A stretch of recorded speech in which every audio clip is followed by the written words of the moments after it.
आज देखते हैं स्पेशल पर्पस की, है ना। तो स्पेशल पर्पस की क्या है? ऐसे कीज जिनको एक बार दबाए जाने पे ये एक्टिवेट हो जाते हैं, है ना, और दोबारा दबाए जाने पे क्या हो जाते हैं? डीएक्टिवेट हो जाते हैं। और इनको किसी विशिष्ट कार्य के लिए बनाया गया है। जैसे फंक्शन कीज बनाए गए हैं विशिष्ट काम के लिए, ऐसे ही ये कीज भी डेडिकेटेड हैं अलग अलग कामों के लिए। ठीक तो ऐसे कीज जिनको एक बार दबाए जाने पे ये एक्टिवेट हो जाते हैं और दोबारा दबाए जाने पे डीएक्टिवेट हो जाते हैं, क्या कहलाते हैं? स्पेशल पर्पस की। इनकी स्थिति ये है।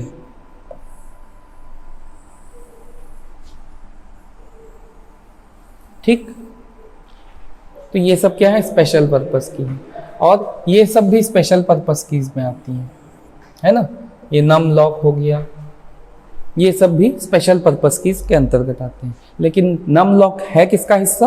न्यूमेरिक कीपैड का, लेकिन स्पेशल पर्पस की है। क्यों? क्योंकि एक बार दबाते हैं तो चालू हो जाता है, ऑन हो गया, मतलब आपका कीपैड काम कर सकता है। और दोबारा बटन दबाया तो उसकी लाइट जलना बंद हो गई, यानी कि डीएक्टिवेट हो गया। अब नंबर दबाइए तो कोई काम नहीं आएगा। ठीक है। तो इसके तहत एक एक करके देखते हैं हम लोग। तो सबसे पहला है तो नम लॉक की ही है ना, न्यूमेरिक कीपैड को ऑन या ऑफ करने के लिए। ठीक, दूसरा है शिफ्ट की। तो शिफ्ट की को क्या कहते हैं? कॉम्बिनेशनल की, है ना, क्योंकि ये अकेले काम नहीं करता, दबा के रखे तो काम नहीं करेगा। तो शिफ्ट की हो गया, कंट्रोल हो गया, है ना, अल्टरेशन की हो गया, ऑल्ट, है ना। तो ये सब किसके अंतर्गत आते हैं? कॉम्बिनेशन कीज के अंतर्गत आते हैं। ठीक है। अगला एंटर की। तो एंटर की क्या है? किसी भी कमांड को स्टार्ट करने के लिए एंटर की का उपयोग किया जाता है। जैसे आपके पास एक डायलॉग बॉक्स आया, do you want to restart, है ना।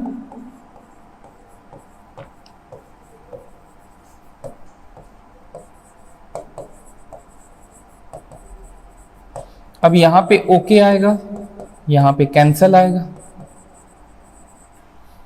ठीक है, ओके कैंसल। तो अगर हम ओके करेंगे, माउस से जाके क्लिक करेंगे, तो उसकी बजाय क्या करें? हम एंटर दबा दें। तो एंटर का मेन उद्देश्य क्या है? कि कमांड को स्टार्ट करने के काम में आता है ना।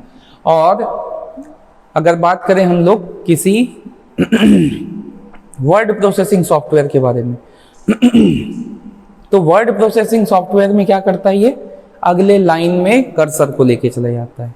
ठीक है, वो लाइन जहां, पिछली लाइन जहां पर भी रहती है, उस लाइन से नेक्स्ट लाइन की शुरुआत में लेके चला जाता है। ठीक है, एंटर।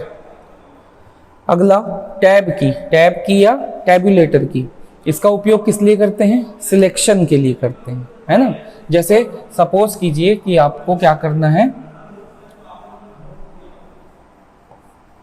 ये आपके पास फोल्डर हो गया एक, ये दूसरा फोल्डर, ये तीसरा फोल्डर, है ना, ये चौथा फोल्डर, ऐसे करके फोल्डर्स बने हुए हैं। ठीक, तो जैसे टैब की दबाएंगे ना, तो सबसे पहली बार ये सिलेक्ट होगा, इसलिए इसको सिलेक्शन की कहते हैं। ये सिलेक्ट हुआ, उसके बाद वाले में ये सिलेक्ट हुआ, उसके बाद वाले में ये सिलेक्ट हुआ। तो टैब जैसे जैसे दबाते जाएंगे, लेफ्ट से राइट की ओर क्या हो जाएगा? सिलेक्शन, है ना, जंप करता जाएगा। ठीक है। अब मान लीजिए यहां पर है, तो उसके बाद टैब की दबाया आपने तो ये सिलेक्टेड हो गया, तो नीचे वाले में आ जाएगा, क्योंकि ये वही लाइन को कंसीडर करता है ना। जैसे आप इसको छोटा कर देंगे स्क्रीन को, तो ये सब अरेंज हो जाते हैं ऐसे करके, है ना। बड़ा कर दिया तो वो एक लाइन में आ जाता है। ठीक है, तो ये नोन होना चाहिए। अगला है टैब की के बारे में दूसरा चीज, कि ये लेफ्ट से राइट वर्ड लेंथ, एक निश्चित वर्ड लेंथ क्या है? छोड़ता है, यानी कि स्पेस छोड़ता है। और वो स्पेस कितना है? तो 0.5 इंचेस है ना। कितना स्पेस छोड़ता है? 0.5 इंचेस का स्पेस छोड़ता है। ठीक है, तो ये 0.5 इंच का स्पेस छोड़ेगा, है ना।